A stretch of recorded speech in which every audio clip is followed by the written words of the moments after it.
မင်္ဂလာပါရှင်တန်တိုင်းချမ်းမြေမှာကြိုဆိုပါရရှင်ယခုမိတ်ဆက်ပေးမဲ့ကွက်လေးကတော့မန္တလေးမြို့ရင်းမွန်တောင်ဖင်ကူမှာညမပြည့်လူစီကားတဲ့တိတ်ပံလမ်းမကြီးနဲ့အနီးဆုံးမှာရှိတဲ့နေရာကောင်းပေချေအယောင်လေးနဲ့မိတ်ဆက်ပေးမှာဖြစ်ပါရရှင်လူငယ်ဆိုင်ပွင့်ပေချေလေးရှာနေတဲ့လူကြီးမင်းတို့အတွက်လုပ်ငန်းကြီးများလုပ်ကိုင်နေတော့လူကြီးမင်းများအတွက်ဒီကွက်လေးကတော့အသင့်တော်ဆုံးဖြစ်ပါရရှင်ပြင်းဦးနေမျိုးကိုဒါရိုက်ပေါက်တဲ့တိတ်ပံလမ်းမကြီးနဲ့လည်းအနီးဆုံးလမ်းကျယ်လမ်းမတင်တစ်ခုဖြစ်တဲ့53မိန်းလမ်းမကြီးတင်မှာရှိပါတယ်ရှင်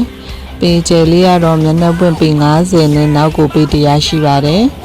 အလယ်လေးကတော့အရှိလဲတောင်လဲကိုတောင်းကွက်လေးဖြစ်ပါတယ်ရှင်ပိုင်ဆိုင်မှုစာလမ်းလေးကတော့ခရံလေးနဲ့ရရှိမှာဖြစ်ပါတယ်ရှင်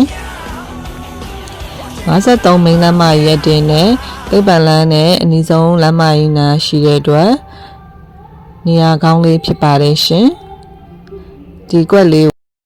ရောင်းချပေးမယ်ဈေးနှုန်းလေးကတော့98,000နဲ့ရောင်းချပေးမှာဖြစ်ပါတယ်ရှင်